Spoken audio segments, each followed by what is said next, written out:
एक बात याद रखना, परिवर्तन हमेशा मौन होता है, उपदेश हमेशा मुखर हुआ करते हैं। कोई यदि मुझसे पूछे कि आपकी ज्ञान गंगा से कितने लोग सुधरे हैं, तो उस परिवर्तन, मौन परिवर्तन को मैं शब्द नहीं दे पाऊंगा।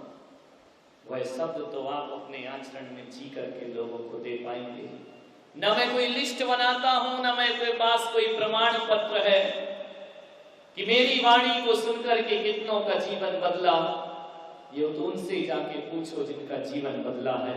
मेरे पास इसका कोई रिकॉर्ड नहीं है, लेकिन मैं फिर भी इतना बड़ी विनम्रता से आग्रह करता हूं कि ऐसा नहीं है कि एक कोई बवंडर या कोई दिखावा है। हम केवल हंगामा खड़ा नहीं करते, हमारी कोशिश होती है सूरत बदलना चाहिए। ध्यान रखिए, हो गई है वीर पर्वत सी पिघलना चाहिए, इस हिमालय से कोई गंगा निकलना चाहिए। और मेरे सीने में नहीं तो तेरे सीने में सही, हो कहीं भी आग लेकिन आग जलना चाहिए, हो कहीं भी आग लेकिन आग जलना। कौन कहता है कि सत्संग से कुछ नहीं होता? सत्संग से क्या होता है ये हमारे भारत देश से मत पूछो।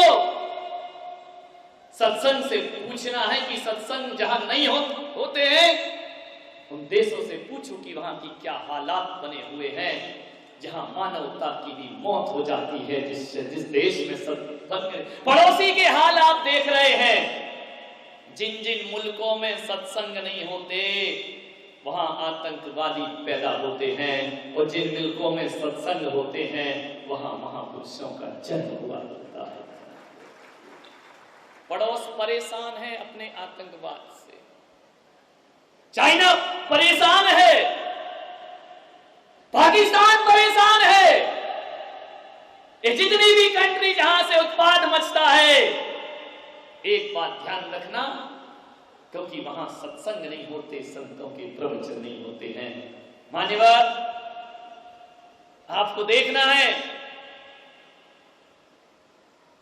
कि साधु संतों के सत्संग जहां होते हैं, इतनी मानवता तो मेरे देश में आज भी व्याप्त है कि बंबई में बम ब्लास्ट हो जाता है, जयपुर में बम ब्लास्ट हो जाता है, दिल्ली में बम फट जाते हैं। ये मेरे सत्संग का महत्व है कि यदि रेलवे स्टेशन पर बम से घायल कोई आदमी कराहता हुआ दिख जाए, तो मेरे देश के लोग ये नहीं पूछते हैं कि तू हिंदू है या मुसलमान है। लोग दर्द और पीड़ाओं पर ध्यान दिया देते हैं। और मैंने देखा है, जब जब विस्फोट हुआ है, हिंदू के घर में मुसलमान को पनाह दी गई है, और मुसलमान के घर में हिंदू को मलहम लगाया। कौन कहते? ये सत्संग है मेरे भाई। कौन सिखाता है हमें? एक धर्म और अध्यात्म। वरना पड़ोसी देश तो ऐसे हैं, जब दो एक ही कौम आपस में लड़ रही है और एक दूसरे के जान लेने को तैयार है। हम तो वो लोग हैं कि जहां कहा जाता है मजहब नहीं सिखाता आपस में वैर रखना, हिंदू में हम वतन है हिंदुस्तान हमारा, सारे जहां से अच्छा हिंदुस्तान हमारा। ये अच्छा किसने बनाया? साधु संतों की साधनाओं ने और सत्संग ने।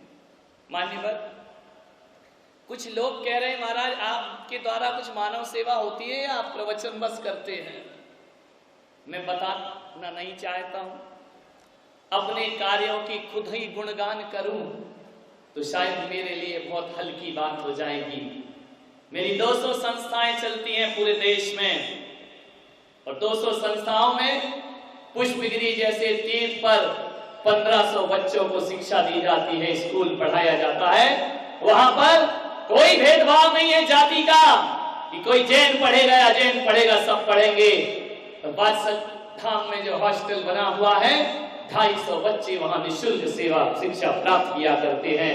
फरीदाबाद में एक संस्था चल रही है जहां पर पन्नी बीनने वाले गरीब लोग, कचरे बीनने वाले, पिछड़े झुग्गी झोपड़ियों के बच्चे जिन्हें पढ़ना लिखना नहीं आता है, पुलक मंच वात्सल्य धारा के माध्यम से 250 बच्चों को शिक्षा दे रहा है। वहां पर आप जाकर के देखिए। जोधपुर में एक संस्था चल रही है राजस्थान में, वहां राजू जी व्यास यहाँ पर वो ब्राह्मण होकर भी हमारे कार्यों को अंजाम दे रहे हैं। एक ऐसी कई एम्बुलेंस उन्होंने चला रखी है समाज में, सरकारी एम्बुलेंस आती हैं, ले जाती हैं रोगी को, लेकिन अस्पताल में छोड़ देती है। वो व्यक्ति ऐसी एम्बुलेंस चलाता है मेरे भाई कि ड्राइवर नहीं रखता है, फ्री इलाज कराता हो, जितनी अस्पताल जाना हो वह खुद अपने हाथ से 12 बजे रात को भी गाड़ी लेकर जाना पड़े तो जाता है। उसने ऐसी शव वाहिनियां बना रखी हैं, जो गरीब शव यात्रा में पैसा खर्च नहीं कर सकते हैं। उसने ऐसी गाड़ी बनाई है कि उसमें शव रख करके मरघट तक ले जाया जाता है और उसके अंतिम संस्कार की सारी क्रिया हमारी संस्थान बहन किया करती है। कौन के कि मानव सेवा के कार्य नहीं हो रहे हैं। एक संस्था ऐसी हमारी जहां कई निर्धन लड़कियों के हाथ पीले किए गए, जिनके पिता के पास 2 वक्त की रोटी नहीं, उन बेटियों को अच्छे घर में उनकी व्यवस्था करके उनका विवाह संपन्न कराया गया। बहुत से कार्य हो रहे हैं। मैं अपने कार्यों की ज्यादा व्याख्या ना करूं, लेकिन हाँ ये जरूर है कि मैं जो भी करता हूं मेरे करने की स्टाइल थोड़ी अलग है, ध्यान रखना। मान्य तरीका थोड़ा अलग है, मेरा सिस्टम थोड़ा अलग है, आम लोगों की तरह नहीं है। सारी दुनिया में एक ऐसी विकृति फैल रही है,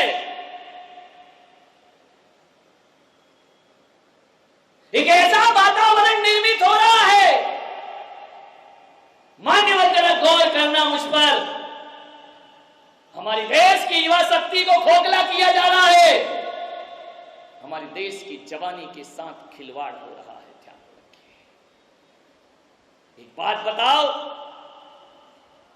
कितना भी पैसा हमारा देश कमा ले, अब सोचिए,